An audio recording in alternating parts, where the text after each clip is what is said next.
Hola, aquí estamos listos para el segundo video en relación a los temas de la bioética y de la tanatología. Y como dije hace rato, si no tienen algo mejor que hacer, adelante, siéntense, vayan por su bebida favorita y les grabamos un video de aproximadamente 15 minutos en relación a estos temas tanatológicos. Nos cambiamos de lugar en este hermoso jardín, que como dije antes, estamos en la Casa de la Cultura, gracias a las autoridades de la Casa de la Cultura, al licenciado Alejandro López Masip y a su personal que nos permiten venir a grabar estos videos que tienen la intención de ayudar a la comunidad. Y en estos temas que estamos tratando el día de hoy, muy complejos, tienen que ver con la muy personal perspectiva de la vida de cada quien. Miren, déjenme comentarles algo.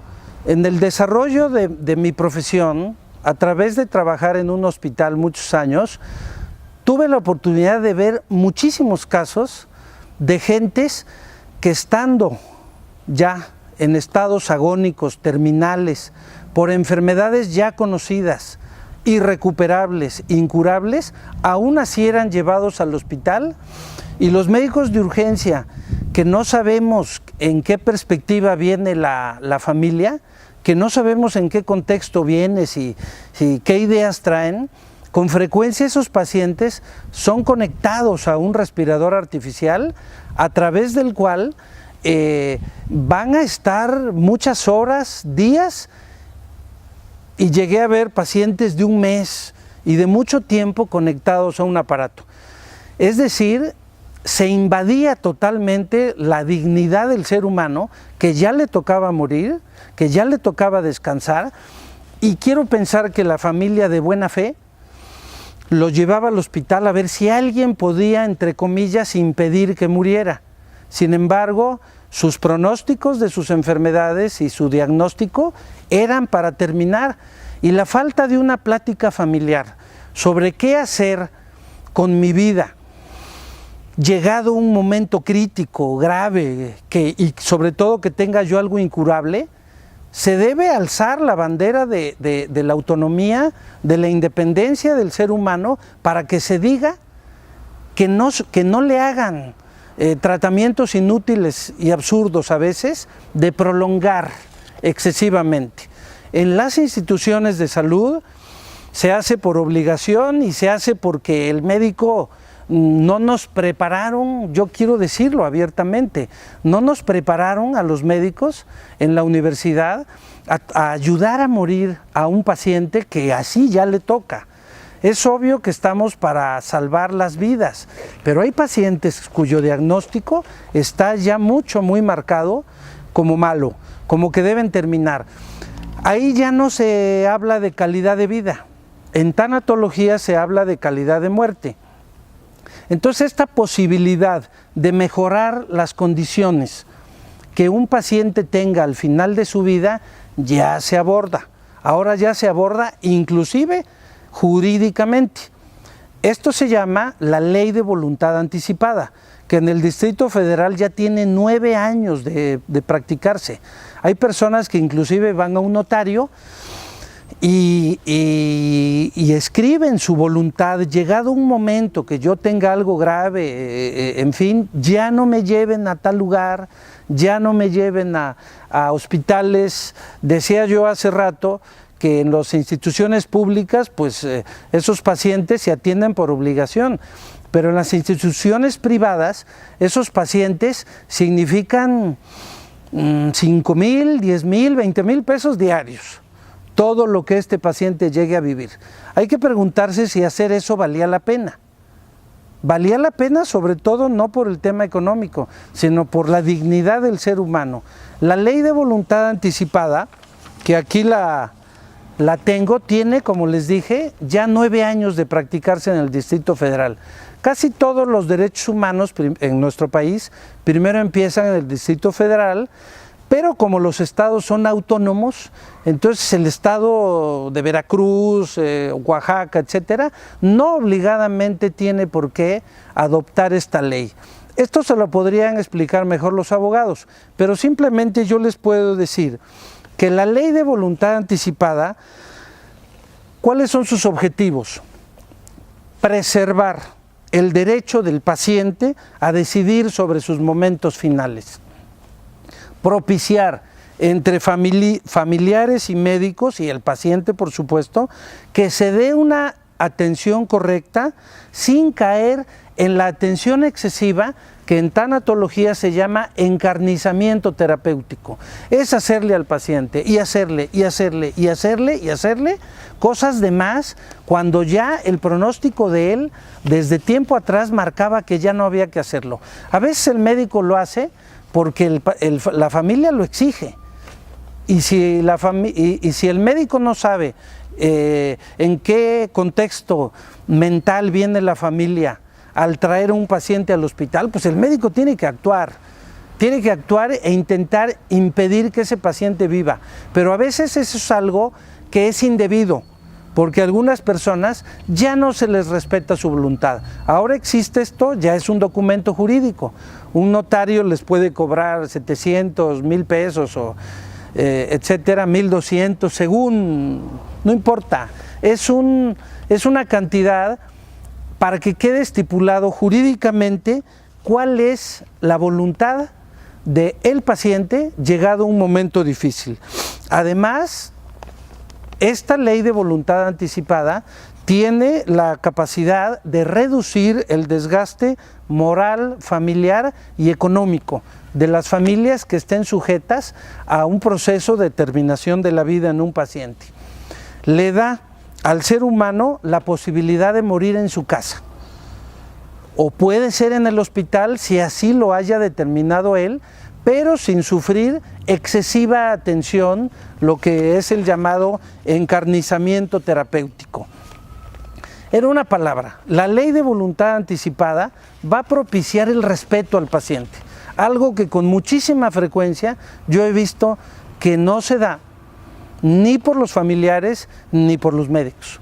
Desgraciadamente tengo que decirlo así, y mi intención de hacer este video es para que se respete al ser humano, para que se respete su voluntad.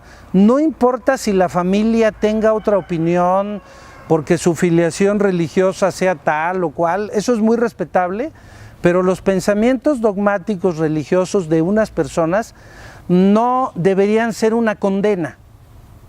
Esto es pregunta.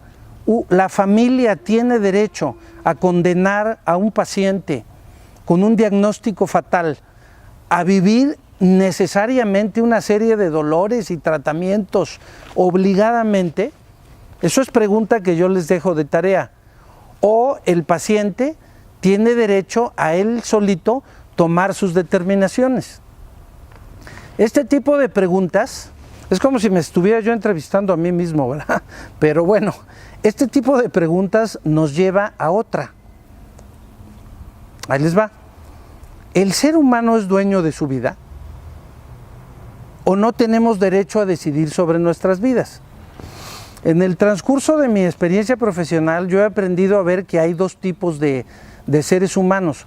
Los que no creen ser dueños de su capacidad y de su vida para decidir cómo actuar en los momentos finales, y los que sí creen, que se sienten con el derecho total, autónomo, independiente de decidir e inclusive jurídicamente qué hacer y qué no hacer en los momentos terminales. Por eso en unos momentos yo les voy a platicar cuáles son los derechos del enfermo terminal, porque cuando un paciente surge, por ejemplo, con un diagnóstico grave, cáncer, típico ejemplo, viene una pregunta: ¿decirle al paciente o no decirle? La mayoría de las familias se decantan por no decirle al paciente, cuando a veces el paciente ya es una persona que ya vivió, que ya está satisfecho con su vida. A veces ya son viudos, viudas. Yo me dedico a ver personas de edad avanzada, la geriatría. Entonces vemos personas que ya tienen cumplidas sus etapas de trabajo, de esposo, de esposa, de que ya cumplieron con sus hijos y no ven necesariamente mal el fenómeno de terminar la vida porque lo saben, lo saben.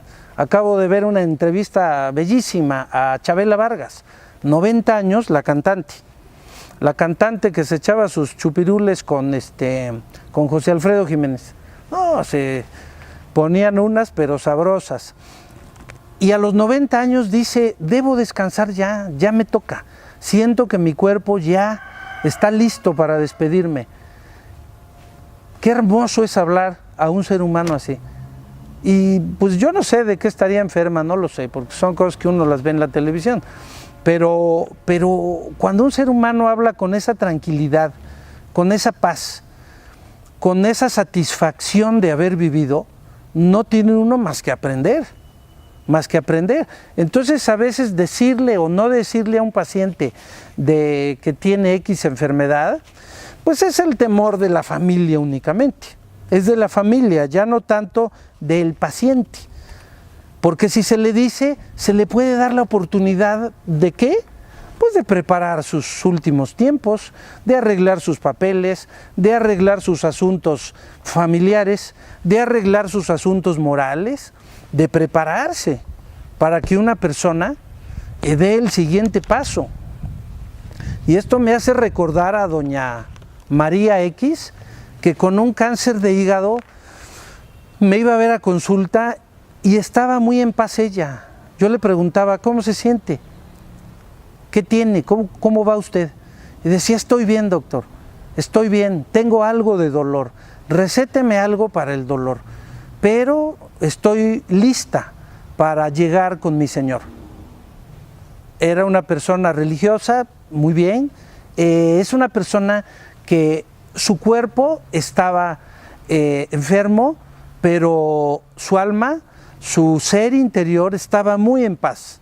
Tenía aproximadamente 68 años de edad, algo así.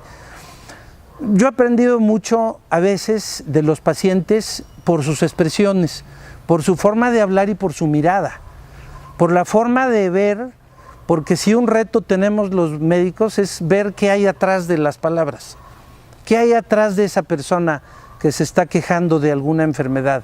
Entonces, cuando un paciente nos transmite un mensaje así, realmente uno lo recibe como una persona muy sabia, que con esa sabiduría de la edad, aunque no tenía excesiva edad, pero estaba muy en paz consigo mismo y se preparó para lo que ocurrió aproximadamente un mes después, en su casa, en su cama, con sus seres queridos alrededor, con su paz religiosa, había ido algún sacerdote a hacerle compañía, qué bueno, una familia pacífica porque había respetado la opinión y la decisión de la paciente de ya no me lleven a un lugar donde, ¿para qué?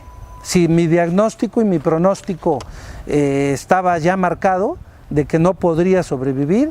Entonces, casos interesantes que uno pues realmente aprende.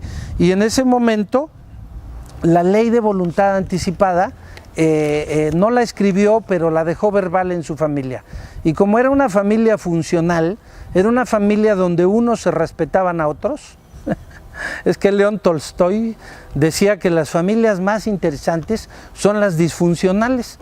Por supuesto, porque son las que tienen más misterios, más cosas ocultas, más asuntos que te enteras ahí después de 10 años y después de 20 años. Cosas así. Entonces hay familias funcionales que saben hablar, saben platicar, saben respetarse unos a otros. Y lo que dijo esta paciente, sin ser ley de voluntad anticipada, fue una ley verbal de vida y de respeto hacia su mamá.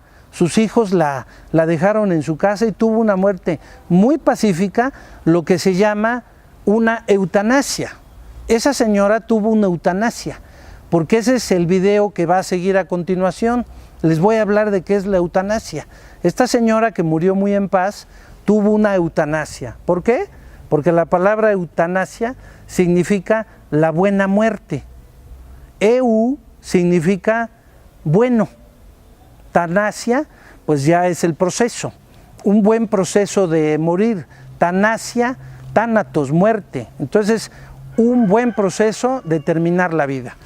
Y así como termina la vida, estamos terminando este video en donde les dejo la invitación para que les cuente la historia de Ramón Sampedro, un español con una historia muy interesante, que en un momento se las cuento. Y ahora sí, les digo lo de cada video. Si les gustó, compártanlo. Muchas gracias por escucharlo y nos vemos en el siguiente, donde vamos a hablar otro poquito de estos temas tan complejos. Gracias.